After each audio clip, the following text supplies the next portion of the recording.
In this video, I'll show you how to upload Instagram Reels. Ensure you subscribe and turn on the notification for lots of educational guides and contents like this.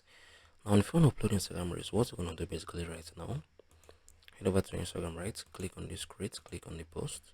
Then you're going to select the Instagram Reel you want to post, right? So let's say I'm going to use the previous one I did, right? Just to share my thoughts on some things. Click on this video. So this is the one I want to upload. Wait for it to load up. Once it has opened up, change it from this to the original, right? Click on the next. Once you have clicked on the next, you can turn off the sound or turn it on, right? Then you can do some of this. You can choose the cover photo you want. Once you're done, you're going to click on the next. Then you can come on here and fill in these details if you want to fill in these details, right? So once you're done, you're going to click on this share.